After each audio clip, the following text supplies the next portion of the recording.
All set. Good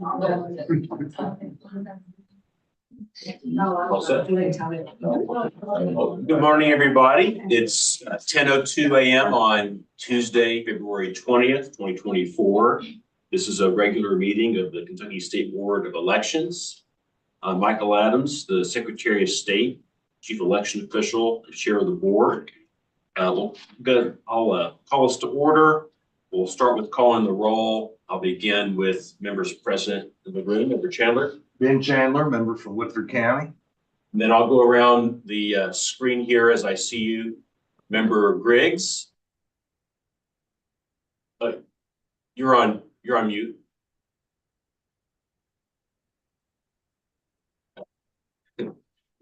We'll come back to you. Member Brangers. Good morning, Deanna Brangers, member Jefferson County. Member Sears. Morning, Dwight Sears, member Pulaski County. Member Johnson. Jerry Johnson, member Franklin County. Member Perry.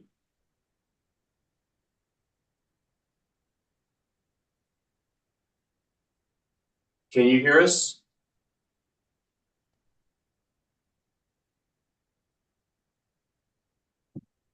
Member Griggs. Yes, I apologize. Y'all have to remember it's 9 o'clock here, so I'm still half asleep, but Member Griggs from Cracken County present. Okay, Member Perry, can you hear us? Well, we do have a quorum, so we'll go ahead and get started. First, we have draft minutes for our special meeting on February 5th. Do we have a motion to approve? So moved. Second? Second. Any discussion? All in favor say aye. Aye. Aye. Any opposed? Ayes have it. Next, certification of ES&S Express Poll 7.2.6.0. I can go to Karen or Taylor for that. Taylor, you want to? Thank you, Secretary. Last week we had representatives from ES&S come out and brought their whole setup. They shipped it out here and demonstrated it before our panel. We had Keith Miller, who works here. I think he's on the call, yep, as an RIT guy. Then we had Chris Cockrell from Montgomery County and Kenny Barger from Madison. And Kenny brought his deputy as well. And I gotta tell you, they put him through the ringer. I kind of felt bad. Oh, yeah, excuse me, for the Express Poll, their poll book product. And the team put them through the ringer, and usually those things are about an hour. I think we were here a full 2 hours, and ES&S had answers for everything that Chris, Keith, and Kenny asked, and in the end they issued their approval. It did have a recommendation that, as we always do, that they continue to update with whatever software patches or updates may come down the road. But yeah, they have thoroughly examined the new Express Poll product. So what's in order for us is to vote to accept the report and certify, right? Do we have a motion?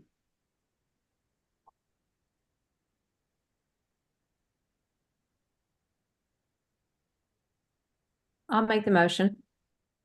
Okay, is there a second? I'll second that. Okay, any discussion? Hearing none, all in favor say aye. Aye. Aye. Any opposed? Ayes have it, thank you. Next, we have ratification or approval of county boards of elections replacements. A new Democratic appointee in Trigg and a new Republican appointee in Washington. Karen, can you walk us through that? Yes, we have the Trigg County Democrat representative on our county board of elections resigned, and recommended for replacement there is Daniel Grigson, who is the first name on the top of the list as presented by the chair of the Democratic Executive Committee in Trigg County. You want me to just go ahead and do both of them? Yeah, let's knock them out. And a letter of resignation from the Trigg County member is there. The second is Washington County replacing the Republican member that has resigned. SBE, with the paperwork presented, Frederick Ryder is recommended for replacement as the Washington County Board of Elections member after the resignation of their current Republican. And I will turn that back over to you for a motion to approve both. Do we have a motion to approve these two replacements to these two county boards? So moved. Thanks. Do we have a second? Second. Any discussion? All in favor, say aye. Aye. Any opposed? Ayes have it. Rachel? She is on. Online? Oh, okay. She has training, so. she- Oh, I see. Okay. As long as we're there. So, good morning. We actually are gonna have you go now so you can get back to your training. Okay, So perfect. present these for us. Thank you. And I will keep it brief. I just have a couple of transactions that I wanted to highlight and give a little bit of explanation to, and then just give you a few updates of what we've accomplished in January on the financial side. So on your itemized operating expenses, you'll see under postage, there'll be a Bluegrass Business Services Incorporated charge for $37,722.09. That is the postage for our mailings that have already started going out. So we do pay the postage to Bluegrass so that they can deposit into the permit in order to get those mailed out on time. And then the other transaction I wanted to highlight is on the e-poll book project page. It is a credit against an expense. So we ordered in the last fiscal year, we placed an order for Dell for some monitors. Those monitors came back with some issues, and we returned them to Dell, and they credited us back towards that purchase. So that is what that is for. Everything else is pretty aligned with our quarterly payments for expenses, and interest has been good across the board.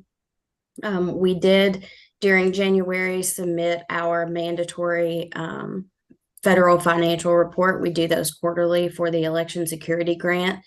We reported that to the Election Assistance Commission. We also applied for a sole source vendor for the plum cases for the Office of Homeland Security grant that we received for 2022. That was awarded by the Finance Cabinet.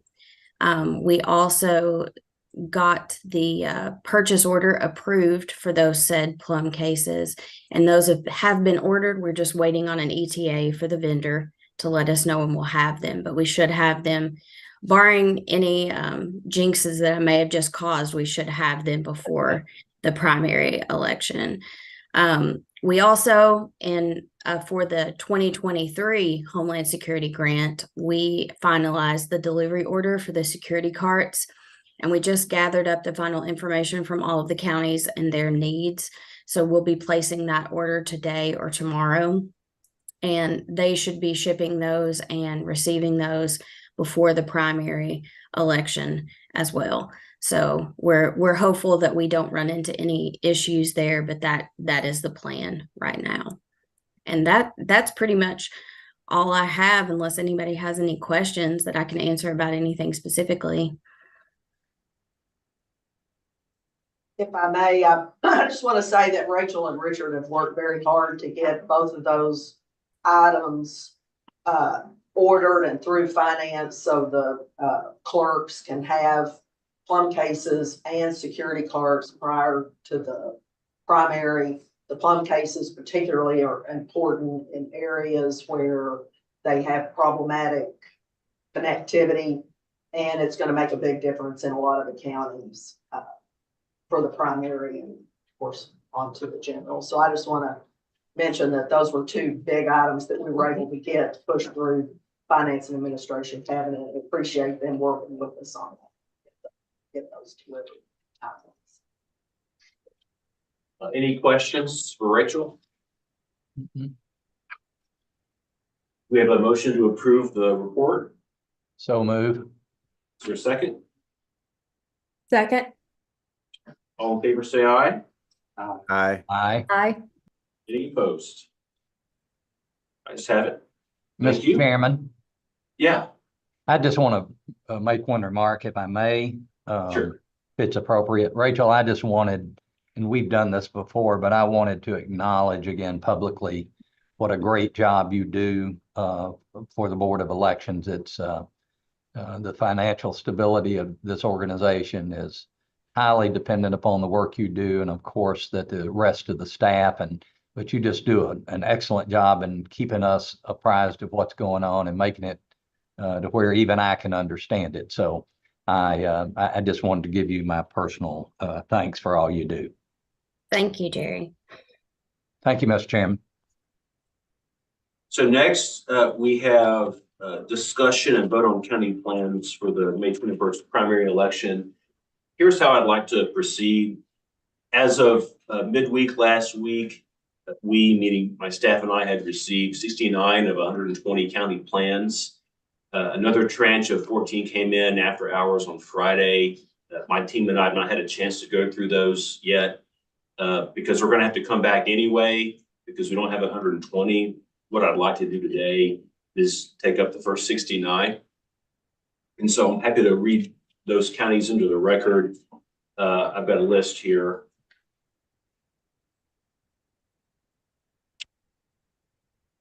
I have no problem with And that. thank you.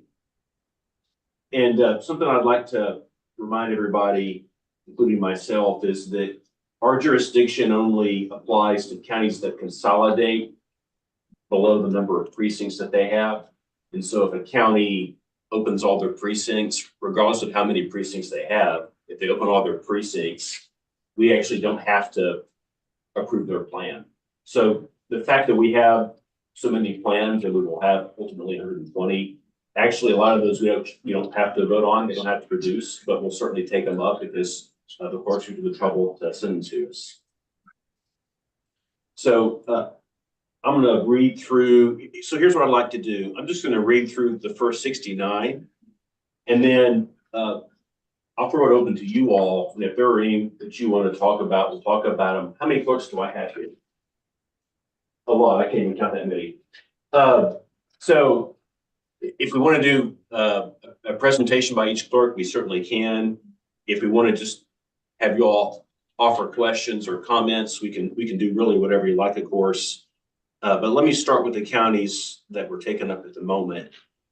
Adair, Allen, Anderson, Boyle, Bracken, Carlisle, Carroll, Clark, Clinton, Cumberland, Davis, Estill, Fleming, Gallatin, Garrett, Graves, Hardin, Harrison, Hart, Henderson, Hickman, Jackson, Knox, LaRue, Laurel, Leslie, Letcher, Lewis, Logan, Lyon, McLean, Marshall,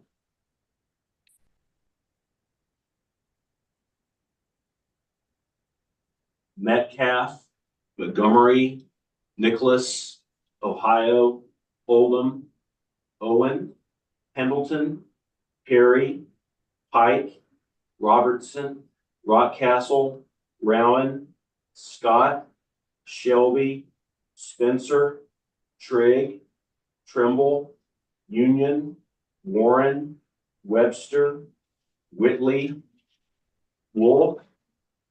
So those are the ones I think we had on as of the 12th. And so here's some more that came in on the 14th. Ballard, Lloyd, Callaway, Crittenden, Elliott, Franklin, Grant, Grayson, Livingston, McCreary, Mason, Meade, Monroe, Taylor, and Woodford. And hopefully that's 69. I think it is. So I think this is really up to how the motion is posed. If someone wants to move to approve them all, we can. If there are some that are not in dispute and we want to start with those, we can do that. It's really discretion. Are there any particular counties that you all want to take up, in particular with the clerks that are here? Mr. Chairman, Yes, sir. I just have a question of staff, if I might.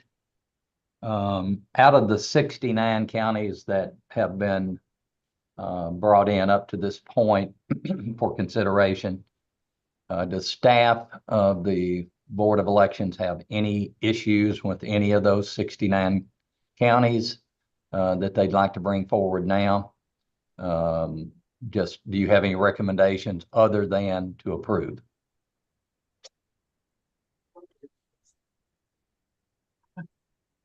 I guess I'll address this way. Jerry, we've put every county together, just like we've done in the past. We try to provide as much data as we can, and we go through them pretty thoroughly, and we've approved a lot of them in the past. There's a anticipation this year, because it's a presidential election, that the numbers are going to be much larger than what they have been in the past. And we hope that the clerks have thought through that and planned for that, because this will be if this fails or if this goes awry, then I don't know how vote centers will fare in the future. I know a lot of people during the reapportionment lowered their precincts to accommodate some things. As far as particular plans, we present, it's hard because we've always, from the beginning of this, always focused on the county clerks knowing what's best for their counties. We've done that many times. There are some, and remember, I guess this election, we're kind of faced with that bill, House Bill 580, that will not give you all opportunity to look at plans in the future. You'll get them once a year. So I guess I'll bring that up as a point for you all to take into consideration on whatever you all do. Really, I don't have a recommendation on plans. I present you all as much data as you can have, and that's, I don't know, there's a way that we really, I mean, it's up to you all. We present you with what you can have, and that's where we go. I mean, the boards vote on these plans, and they're local boards, and you all have to take that into consideration. Yes, that's where I'll leave it at. And Richard, That's a political answer. I'm sorry. Probably politician. I know Taylor's laughing at me about this.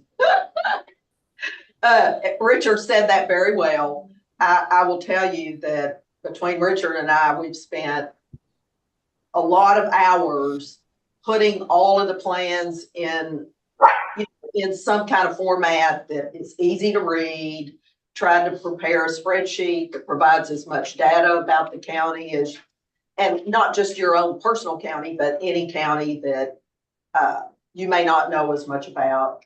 There are clerks here today that know that I've called them or Richard has called them about, just asking a few questions based on from the previous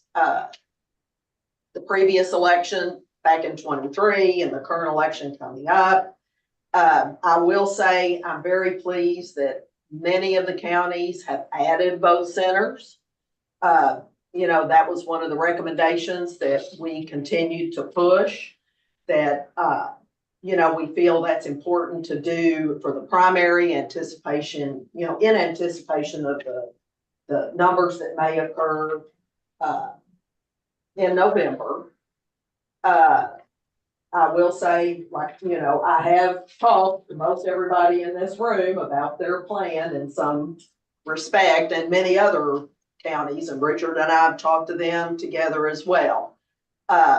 It is important that you know, the clerks do take all this information to their county board. I hope they've, you know, provided good data to their county boards. I do feel that maybe there is an opportunity for questions from the board about some particular counties that they may have some thoughts about adding vote centers or adding another location. But to Richard's point, you know, we just try to provide as much information as we can so you all can make an informed decision, ask questions. I will say I've had communications with board members during this process. They've asked questions as they reviewed, particularly our new county clerk board members who had never seen any of this information in the past, and help them to understand how to read what we've tried to provide. And it's been a big job, and I'm gonna say I can't do it without Richard. And the clerks and their willingness to listen to what we have to say. I think that's very important in this process. I'd like to make an observation, and if I'm wrong, someone correct me. I don't think I am, but I think every county plan is at least where they were in November, right? I don't think anybody went down from November. And to put this into, Well, we had one that went down, maybe it's some consolidation of precincts. So okay, it's not really. a big That's right. It wasn't Okay. down. It Yeah. was like 2 or 3 precincts together in a new location, whether it was for whatever reason they had to do that. okay. Yes, none really no decreases in Yeah. terms of what you're asking. Yeah. So let's start with the easy part. The counties that kept all their precincts open, we don't really even have to vote on those, but we will since we're here. Let's start with this. So Harrison, Lyon, Metcalf, Nicholas, Robertson, Rowan, Wolf, Elliott, Monroe, and Taylor. Can we start with a motion to approve those? I'll move, so moved. Is there a second? Second. Any discussion? All in favor, say aye. Aye. Aye. Any opposed? All right, well, those are the easy ones. So that leaves How us, many was that, Mr. I Shea? think that was, did I count 12 in my head? Let me see, 1, 2, 3, 4, 5, 6, 7, 8, 9, that was 10. So we got 59 left to go. I'll make a motion to go ahead and approve those other 59, put that on the table. Okay, so moved, is there a second?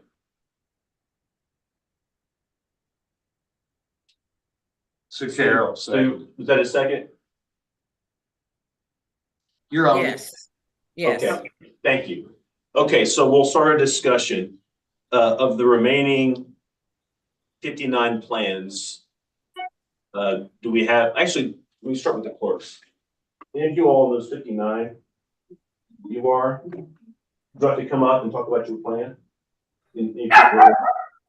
Well, I mean, if I doubt they need to, if we go ahead and approve them. Okay, In the Any- discussion, I would like to request that Woodford be taken out of that 59 for further discussion. iPhone 156, Member Johnson, is that you? I am on now. I don't know what happened. Sorry about that. Sorry. so, I think as a matter of procedure, I think we have to vote on Ben's motion before. Jerry, did you hear that motion and second? Did you hear the motion that's on the table? I did not. If somebody would just update me, I would appreciate it. So Member Chandler moved that we approve the remaining 59. And Member Branger suggested that we remove Woodford from the 59. That's not a friendly amendment, I take it. So I don't think that we can. I think that we can vote, if you choose, you can vote down Member Chandler's motion. And then we can take up Woodford separately. What, was there a second on the motion? There was a second. Then I'd just like to state on the record that, because like I said, I have specific concerns about Woodford County. So if I have to vote against every plan, it's not because I'm voting against every plan, it's because I want to discuss Woodford County separately. But if I have to vote in this, I will be voting no, because I want to take up Woodford County. We can, Mr. Chairman, it's fine with me. If we want to go ahead and take up Woodford County, we can do that. I don't want to make people vote no on the other counties. Do you want to amend your motion to approve the 58 minus Woodford? We can do that. Okay. Yes, that'll be fine. Okay, so we're going to hold Woodford for a moment, and we're just going to talk about the other 58. Are there any questions? Thank you, Member or Chandler. comments? Do we have any questions or comments about the other 58? If I need to read them again, I will. No. I'm good. Okay, so who's here from the other 58? Okay, we have a few clerks. If there are any questions or comments, we have clerks here that can talk about those plans. But if there's no other discussion, then we'll just proceed to a vote on Member Chandler's motion. One comment, Mr. Chairman. Yes, sir. I've had issues with before with as it related to Warren County, and I'm going to be voting yes today. And part of the reason for that, even though I think there's concerns and they've all been, we've gotten letters, the whole bit. I don't need any more comments. I'm going to vote yes. But I'm having a hard time voting no on anything, since we do not have a basis or a foundation when it comes down to it for what merits a proper number of voting centers or precincts or anything else. It's very subjective when it comes down to my opinion as to whether an area has enough voting centers or not. I recognize, even when I disagree, that clerks are closer to the issue than I am. I hope that someday we actually have a basis for how we approve these plans and what that's based on. But with that being said, I have no questions or anything else that need to be addressed at this point. Just a comment. Thank you. Thank you. Anyone else? So I'll take the vote. All in favor say aye. Aye. Aye. Aye. Any opposed? Ayes have it. So we've approved 68. Do we have a motion to approve Woodford? Yes. We have a second. Second. Okay. I'm going to invite Sandy Jones to come up and talk about her plan.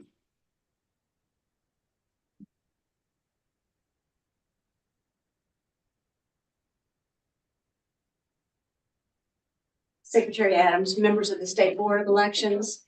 And also I wanted to point out that I do have one member of my County Board of Election with me today, in addition to our County Attorney, Alan George. Thank you so much for letting me come before you today, and I do consider it my privilege to be here. The 2024 primary election voting plan presented to you that contains the 4 voting centers was unanimously voted on by the Woodford County Board of Elections for a good reason. This voting plan is the most equitable, efficient, and justifiable plan possible for our county. This voting plan is virtually the same voting plan that has been submitted to you, Secretary Adams, and members of the State Board of Elections for your consideration, and ultimately for the past 4 years, last 4 elections. In these previous 4 elections, there has been no extended wait times created by long lines at the check-in stations, the voting booths, or at the scanners at any one of the 4 voting centers. As a matter of fact, if all voting booths were occupied at one time at our Falling Springs Voting Center, 90 voters could be filling out their ballots at the same time. This is as close to a perfect voting plan for our county as possible. The positive feedback from our voters in our county has been so overwhelmingly positive that any change to our present voting plan would be a complete travesty. It has been suggested during previous discussions held by this board that a 5th voting center near the Fayette County line would improve the viability of our voting plan. I, the Woodford County Board of Elections, and our county attorney, who is here today, as I have mentioned, are perplexed by this demand to either add the mysterious fifth voting plan to our present plan that has worked flawlessly, or the Woodford County voting plan will not be approved. Hypothetically, if this fifth voting center is mandated and forced upon our county in order to have an approved voting plan, the majority of the voters who have absolutely no complaints about our present voting plan that has worked beautifully for the past 4 elections would want a lot of questions answered as to why a voting plan that worked for our county was suddenly dissolved and reverted back to the problems of the old precinct days. I have explained numerous times to Karen Sellers and now before this board, there is no location near this Fayette County line that is being spoke of. This County Board of Elections listens to any and all voters in our county.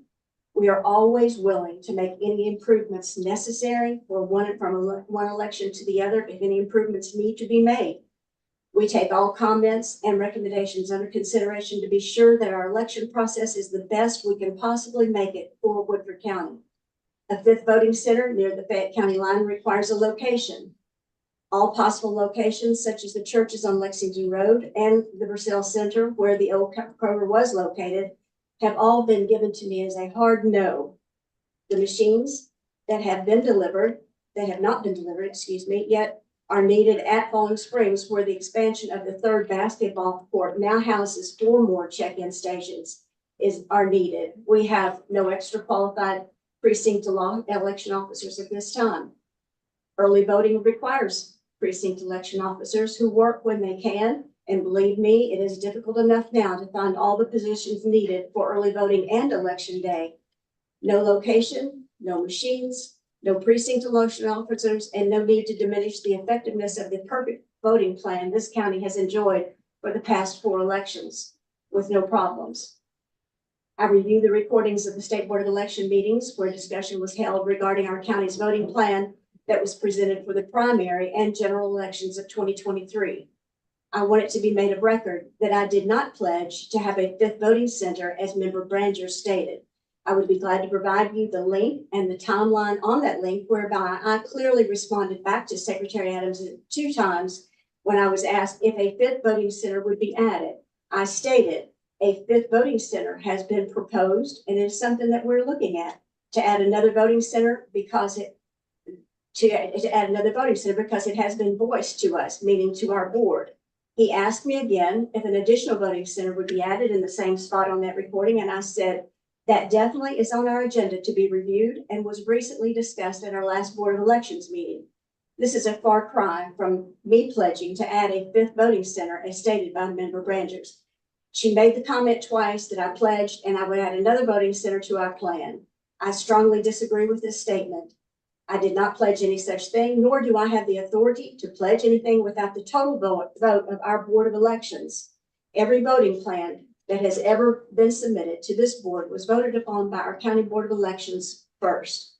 That is why I kept making reference to the fact this issue would be on the agenda and it would be voted upon at our next board meeting.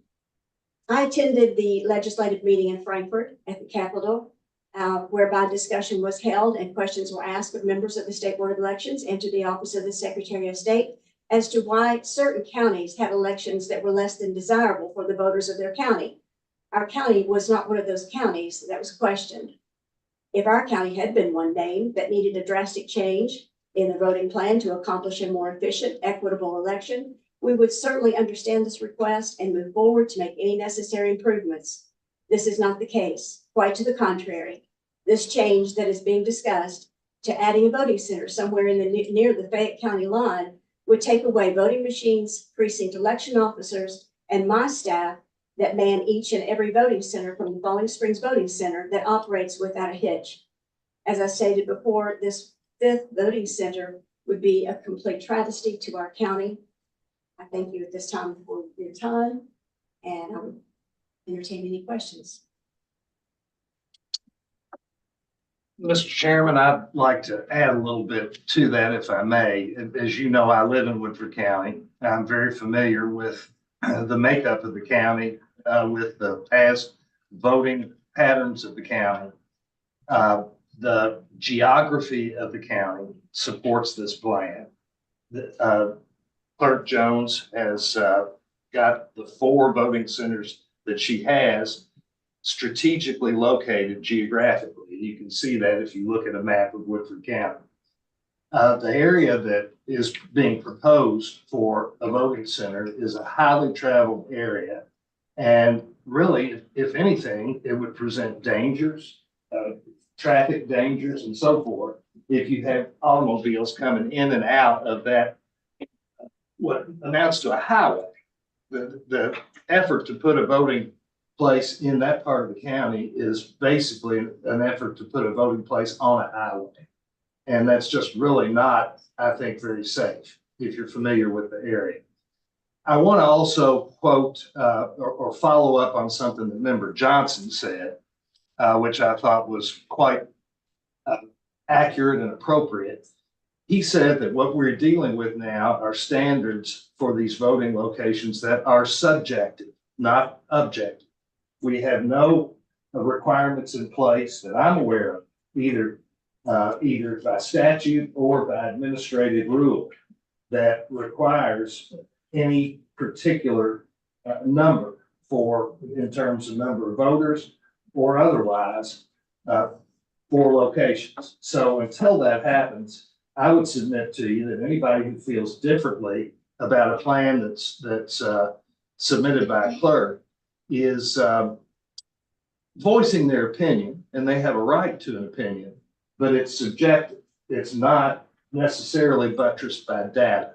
And I believe for us to be able to overturn a well-considered plan by a local county clerk, we ought to have data that shows that that plan ought to be overturned. In this case, all of the data supports the county clerk's plan. The data about any problems in past locations with this same plan is just not there. The data shows that we have no problems. I'm well familiar with, in fact, I've run the newspaper in the county, and we would have had complaints about this if there were complaints. There have been no complaints, to my knowledge, about this voting plan. This basically is a solution looking for a problem. And I think that I would have a different view of this if someone would demonstrate that we actually had a problem. We're not aware in Woodford County of us having a problem. This is a very thoughtfully put together plan. And on top of it all, Woodford County has one of the highest turnouts per capita in the state, if not the highest. So again, the data shows that we do not have a problem with our voters. So I strongly urge the members of this board to approve this plan. May I say something, Mr. Chairman? Yes, please. I guess, I had some questions myself. Sandy answered those. I think her concerns were the same as mine as far as, as a retired clerk, I know how hard it is to get workers these days. And then if you're opening up another voting location, you've got more workers to pay, you've got more equipment, your machines, your e-poll books. But I guess my question is, how did this come about? Who thinks there needs to be another location? That's what I'm concerned about. May I answer? Yeah. This was proposed before the May primary last year. There was some talk about it, and we had a new member join our County Board of Elections prior to the general election of 23. And at that point, it was brought to our attention that there was a segment of the population that wanted to be able to vote as they were leaving the county to go into Lexington on their way to work. And that was the only voices that actually came to us. It wasn't, countywide. It wasn't anything other than that one particular group that came to our board that their attention that was needed. So it was discussed thoroughly. Like I said earlier, I do not have the power to pass any voting plan on my own. This was discussed with the board. We just had another 3-hour meeting a week before last. It was discussed once again. So it's not falling on deaf ears. It's just not needed. Well, you know, my concern is you set up another location and whether you have to buy more machines, e-poll books, or if you have to move them from a location that's working good now. Just because you set up a new location, I mean, people say yes, you know, everybody has their opinion. Everybody wants this. It's going to make their life easier. But that doesn't necessarily mean they're going to use that location. So I don't know. I just feel like if you've got something that's working good, I don't know. Like I said, as a retired clerk, I feel like you've got your clerk knows your county better than anybody. And I'm not saying that their way is always right, but she has to, like you said, you've got to have everything approved through your board as well. I don't know. I guess I'm just not seeing the need for it, but maybe I'm missing something. But like I said, I think Sandy answered my questions. My main concern was the finding more workers, the money to pay them. And if it's working good now, then, and you're not having complaints, I guess I don't see the need to open up another one. Mr. Secretary, do you have an opinion either way? Well, so I have gotten calls, or my staff have gotten calls with a desire for another location, in particular on the eastern end. The point I made earlier is that at least this plan is not going in the reverse direction from November. And I recall that we had some concerns going into November about this plan. This was, I think there were maybe 2 plans of 120 that we had some concerns about, and the board split on in approval. This was one of them. Candidly, at least in my shop, we got no calls about Woodford, about lines. I don't think the turnout is going to be higher in May than it was in November. Given that it's a primary, given that there's no Senate race on the ballot. And so my inclination is this plan's probably going to be okay for a primary in terms of lines and so forth. I'm not convinced it's adequate for a presidential election with turnout twice as high as what we'll have probably in May. I will add that if this is not going to happen, but if there were 100% turnout in this election, then this plan would be at the higher end of voters per location. That's one of the metrics that my team like to look at, is how many locations and how many voters. The voter population divided by 4 comes to about 5,500 per location, but that's a misleading statistic because we're not going to have 100% turnout. I think we're going to have more like 25% turnout. So that takes you down to about 1,400, 1,500 voters per location. That's an average. It doesn't mean that you won't have more at some location. But all that to say, my alarm bells aren't going off at this time for a primary with really just a presidential race.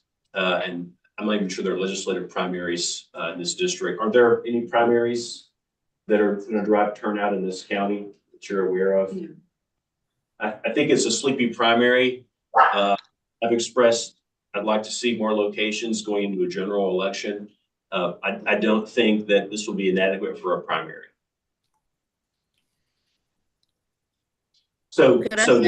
Thank you. Yeah, just 1 second.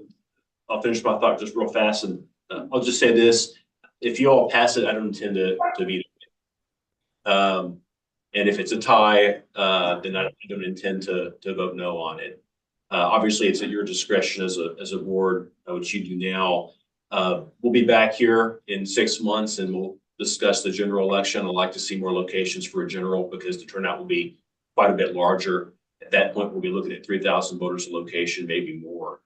But that's where I am for right now. I'm sorry, Member Brangers, go ahead. Okay. I will be voting no on this plan, because I do feel like we were led to believe that, there would be another location. I do agree with you that I don't think it's necessarily insufficient for a primary, but I think it's insufficient for the general, and implementing it for the primary gives us an opportunity to see if there are issues, things, bugs that need to be worked out, et cetera, as can always happen anytime you add a voting center location. So that's why I'm against the plan today. I voted against the same plan last fall, and will continue to hold that because I went to Woodford County and I visited. I know there were some lines in 2022. We are going to definitely have more people in 2024.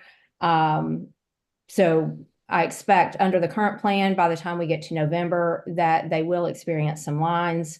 They have 3 other locations than the Falling Springs, which is heavily relied upon, that are all, I think my memory is, receiving less than 1,000 voters per voting center. So everything is pretty much being driven into the Falling Springs area. The heat map that our staff produced for us kind of indicates that there is a significant number of voters on that Lexington side of town in Woodford County. And it is hard to know. This is very subjective. And I agree to that. I mean, we are all trying to look at the voter population, where they are, where they're going. There's no perfect scenario. I know as we get further into this, and we've done this more times, we're going to have better information. We're probably going to better be able to figure this out. You know, I would also, state, I don't think there is any such thing as a perfect plan. I think we have good plans. I think we have plans that work. But I don't think there's any such thing as a perfect plan. But my concern is that we have to start somewhere. I have received complaints, several complaints, as a matter of fact, which is what alerted me. And will be on the record that the first time this plan was proposed, I actually voted for it. So again, my concern is not as much for May, it is for November. But I just don't feel like the clerk is trying to even be proactive in this case, and I'd like to see more effort put into this. So for those purposes, I'll be voting no today.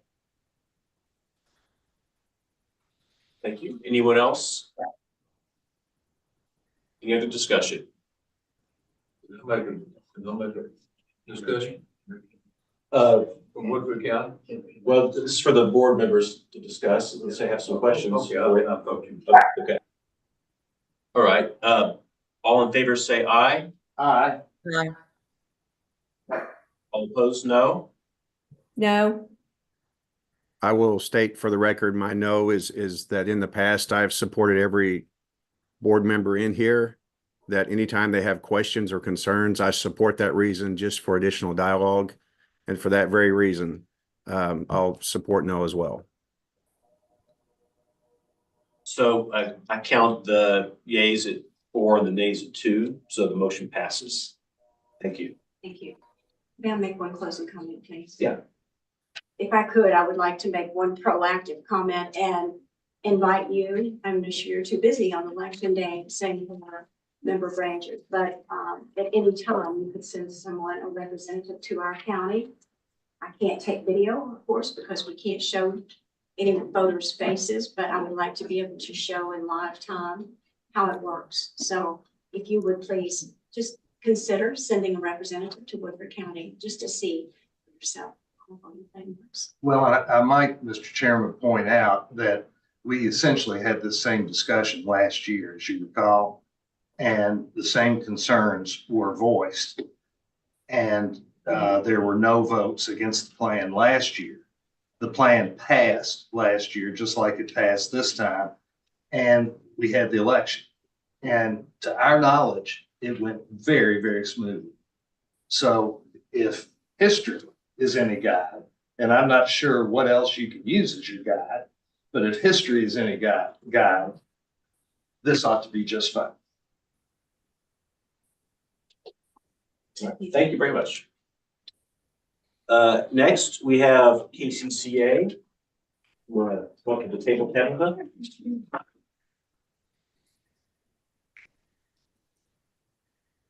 Good morning. Thank you for having me. It's a great opportunity to be here today. I would like to be on the record today stating that the Commonwealth and the voters of the Commonwealth have embraced vote centers and early voting so well. They really enjoy, specifically in counties such as mine, where we're a bedroom community. And our voters go to work, they leave the county, they come back, and they get the opportunity to vote where it's convenient for them. And we appreciate, the Secretary of State, the State Board, embracing the opportunities for our voters to be more engaged in the Commonwealth. Because 12 hours of voting in one day is just not sufficient for the type of community that we have in Kentucky. I also want to discuss the opportunities that our County Board of Elections have to ensure that they have flexibility with their vote plans in each county. Each county is vastly different. Whether you're in the mountains of Eastern Kentucky or in the suburbs and around any of the metropolitan areas, each county has their own unique needs and ways that they can serve their community. And we particularly like the fact that there is some oversight by talking about these plans and having approval of the plans. However, when the county's voice and the local voice is not heard, it's not a true representation of what that county needs. So having the county's boards involved in this process and them having their voice heard is very important to the process for our voters to be served on election day and in early voting. Many of our county clerks continue to have shortfalls from the executive committees within the parties, in their local parties in the county level. That shortfall comes in the need of having election officers' names turned in, and it's not happening in many Kentucky counties. We do not receive lists from the parties. Therefore, we have to recruit and retain election workers on our own. We're not funded for that. There is no funding for the county clerks to do that position.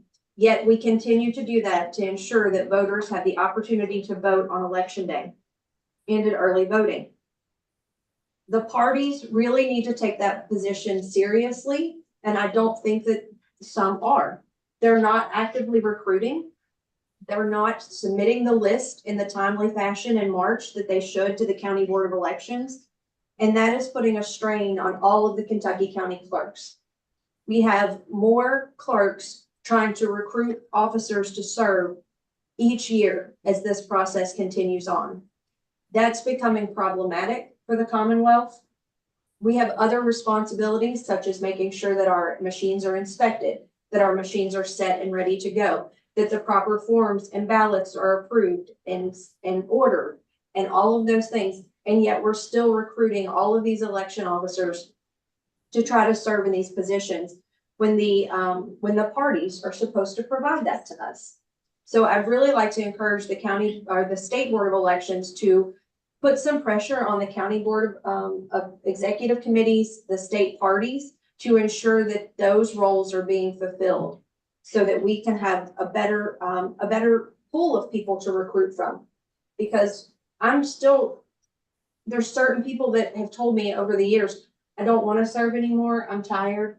But if you absolutely need me, call me. And every year I have to call them in order to have enough people to serve in the positions. And that's with a vote center plan where we don't have to have 4 people sitting at one table anymore, where we can utilize people more efficiently. But it is still a struggle. So when we talk about adding locations and adding, another vote center, the stress becomes the clerk's stress and the county board stress because the parties are not stepping up to the plate to ensure that we have election officers to serve.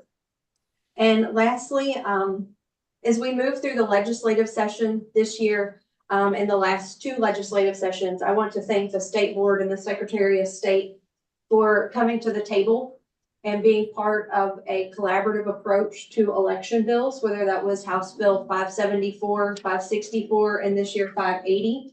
It serves all of us much better when we work together and we show a united front when it comes to elections. So thank you. Thank you very much. I'm going to start with my own comment and then we'll go around the room. I appreciate you made a point that I've made a number of times, and you put it really well, that this is actually not your job to go find these orders. As a matter of law, it is the job of the two parties at the county level. And they have been, in many cases, deficient in that. It's their job by March 15th to give you the list. We're supposed to be your partners in winning these elections. And so I would encourage all members, if you can, talk to your parties and encourage them at the state level to get their locals to follow their obligations under the law. Any questions or comments? Mr. Chairman, I'd just like to associate myself with the remarks of the president. I thought they were very much on point, and I think it's really important for us to support the local knowledge of the clerks. As was stated, there are problems that they have to navigate every day. The pressure is immense on these local officials. The thanks that they get is minimal. And I just think that what they do is almost heroic. And we have wonderful elections here in Kentucky, and they deserve an enormous amount of credit. And going forward, particularly when we are looking at the plans that are proposed by the local clerks, I think we should give due deference to them unless we have significant data that suggests that there's a problem that needs to be fixed. But to substitute our opinion for their opinion, I think is wrong. Member Johnson.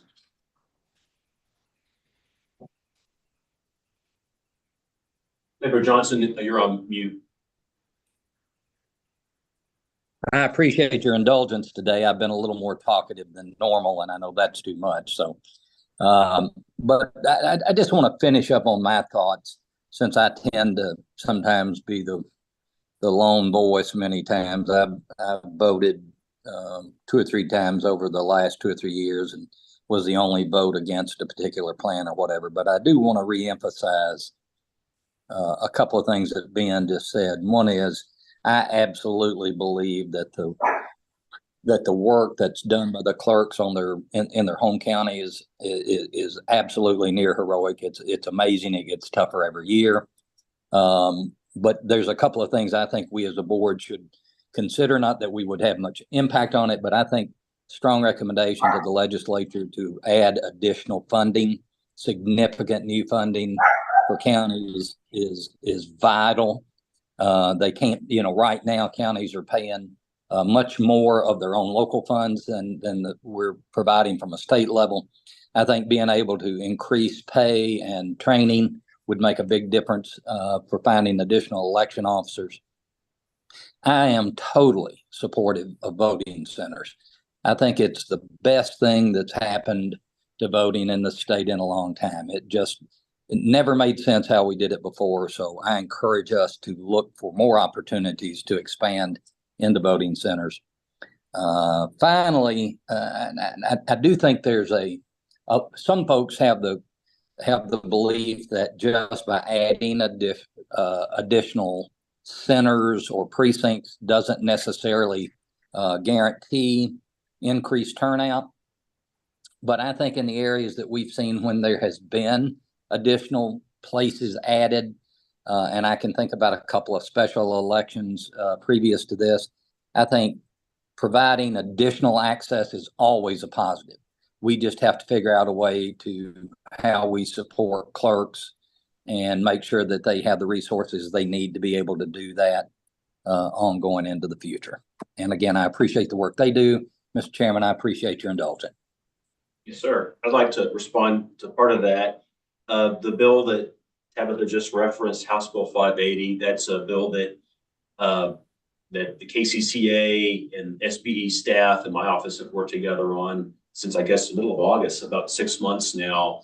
That it just dropped on Friday, and it does have $5 million additional dollars to go out this year to be appropriated directly toward ultimately toward the clerks. It would go through the board, but it would go ultimately to the clerks. And it would raise the base funding. We have a number of statutes that set dollar amounts per voter. It would significantly increase those, I think, by a factor of 3 to 4 in various places. I think that would do a lot of good toward what you're talking about. And I also think that bill is going to be heard as soon as this Thursday morning in committee. Mr. Secretary. Yes, sir. I've also talked a lot today, but I'd like to say one more thing, if I may. The county clerks are also under additional pressure because of the atmosphere that we face now around elections. Our elections are more fraught than I remember at any time in our lives. And that's because we have a whole lot of people running around saying that the elections have been stolen without any evidence whatsoever. And that puts pressure on local election officers, tremendous pressure. So we need to remember that, and we need to think about it. Now, that being said, I want to compliment you because you have stood up and you have been a supporter of these voting centers. And I want to associate myself with Member Johnson on this. I also think they're one of the best things that we've seen in a long time. And you have been wholly supportive of that. You have also been wholly supportive of having extra days of voting. And I think that is another huge reform that's very important for our elections in Kentucky. And you deserve credit for that because you've been supportive in the face of some folks who have not been in favor of those reforms. So I want to thank you. Thank you very much. Anything else for Tabitha? Well, I want to also make it put on the record that I do appreciate and respect all 120 county clerks. I mean, they're getting more and more added to their plate, it seems like, every year. And I think if you were to poll most of the citizens around the Commonwealth, they probably think this is the only thing that they have to do is just work on the election. So I know that's not the case. So I see some other familiar faces there behind you, and I have nothing but the utmost respect. And with that, thank you for that. Also, Karen, Richard, and all the teams, county boards, everyone that goes into this, because I know there's a lot of work that goes into what we looked at today. And when you have that much information, sometimes it's a good thing, but sometimes it can be a little overwhelming. And I think everybody did a wonderful job. And I just want it to be known that we also know the challenges are real. I wish we could figure out, I think the challenges around the entire country are real. I don't think it's just here in Kentucky. I think every state is being faced with the same problem with finding volunteers and help. So with that said, I just want to go on the record and say thank you.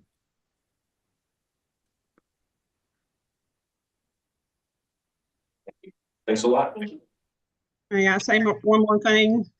Oh, sure. I talked more today too. Now, you were talking about this House bill and the extra $5 million. Did you say that some of that could be going towards precinct workers and training and that sort of thing? So this bill was just introduced. I know it's already being tweaked by the sponsor before it gets heard, but probably not in a way that's material to what we're talking about. Mm-hmm. So this bill, and you can see it's posted on legislature.ky.gov if you want to go look at it. But it does go through the Kentucky Election Code in various places where there's a dollar amount, or not even a penny amount, 25 cents for this, 50 cents for that. Those numbers are tripled or quadrupled to bring us at least up to inflation from when these laws were originally written.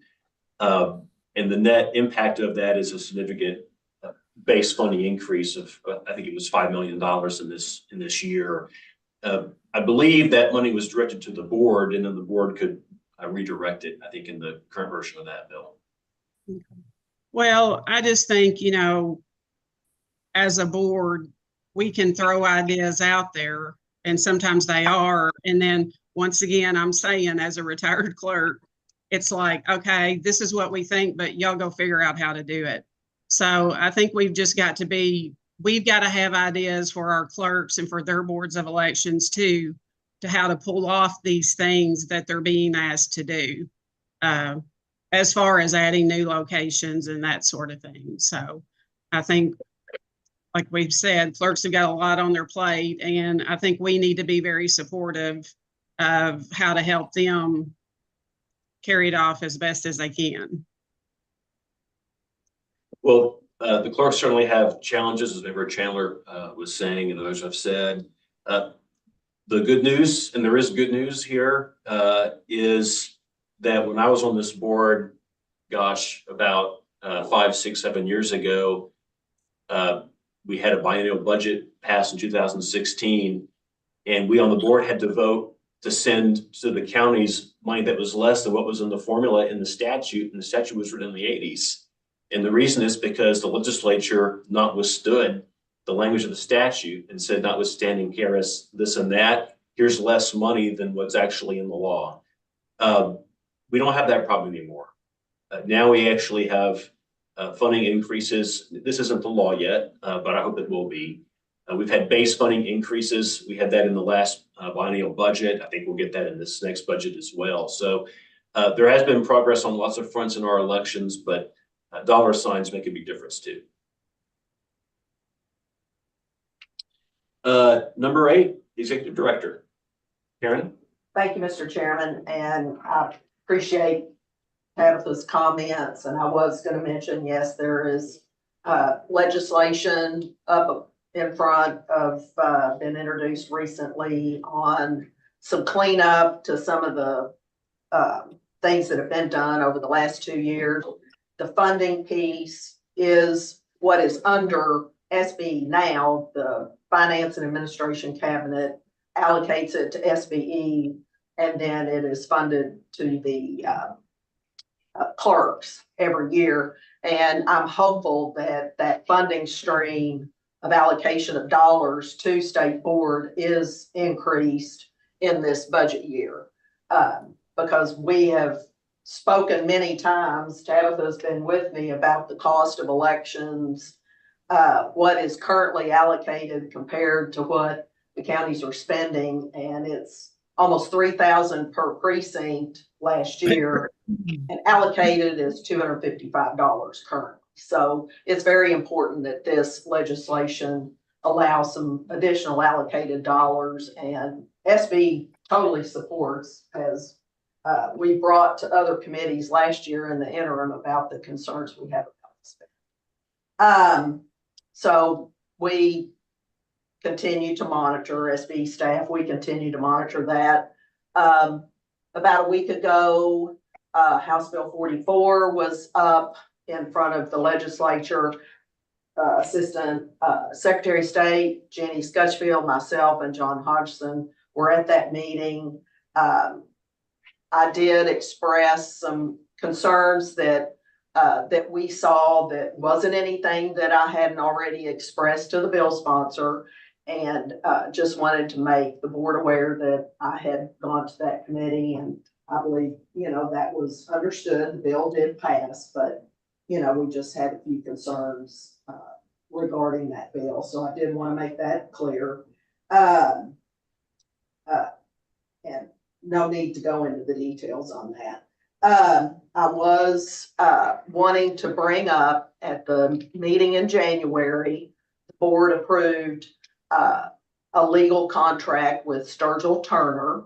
That contract has been executed, but because this is a personal service contract for the agency, these are required by the Commonwealth to be renewed every biennium.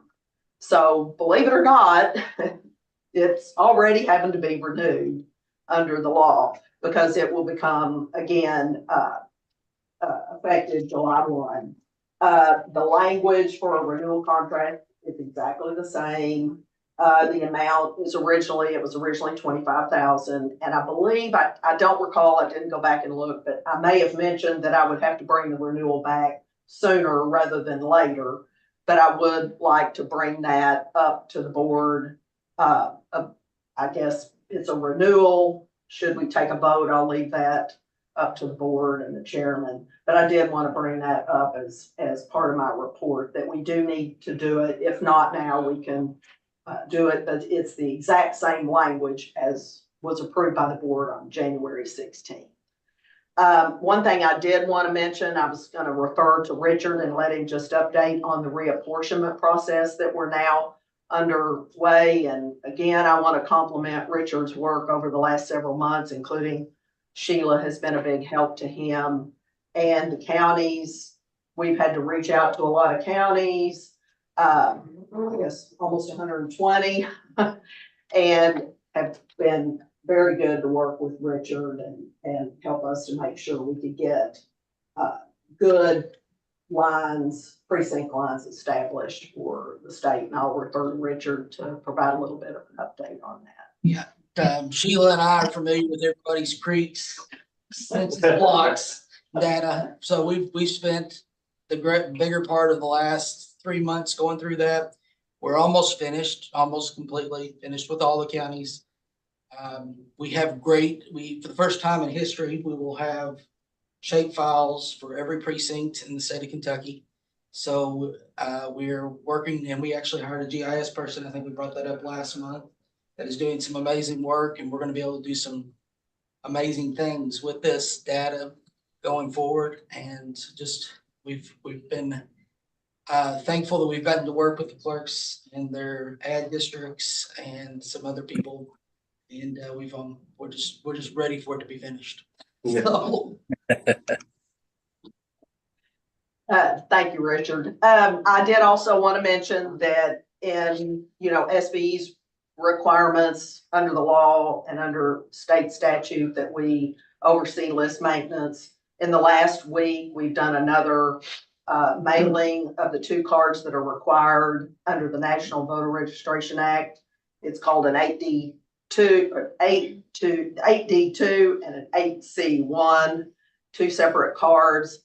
Those are going to voters, and there's a process. I'm happy to go over the process, but we also have it very transparent on our website at elect.ky.gov under resources if anyone wanted to see what that process is. But I did want to make sure that the board's aware that those cards did go out as required by law, timely, and those have been sent. Another area that I think I had mentioned several months ago, that in an effort to look at the states that have removed themselves from ERIC, happen to be states that surround Kentucky and Florida, where we have movers. States we have worked with toward developing a template. The states have provided the template, and I will be ready to bring that to the board for approval to be able to get exchange data with the states about movers. This is strictly the states that we have lost due to ERIC where we would get movers. Another area which I've also spoken to Secretary of State about as well is the limited death master index, which currently we have with ERIC. We get that report from ERIC. And should that change, we would still want to be able to get the limited death index from the Secretary or from the Social Security Administration. That process is fairly lengthy. I've been talking with other states about that process. It requires quite a bit of security to exchange that data, as you would imagine, because you are exchanging data from a Social Security master list of deaths. So we are working to try to make sure that we can have that process completed this year. As well, I wanted to mention that there was a request to the CHFS that the state board received data back to 1910 to be able to remove any people between 1910 and current that may have not been brought to our attention over the years. And with that list, we were able to remove a little over 11,000 people. And that is also transparent on our website.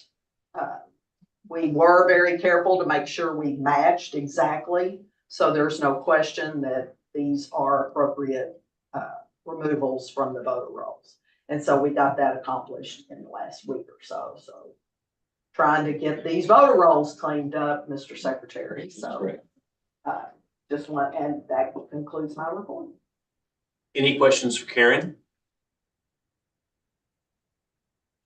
I've got a question. The legal contract, is that something where we can come at our next meeting and have a copy of it in front of us and have it on the agenda and vote for it? Or are we up against a time crunch on that, or can we do it the next one?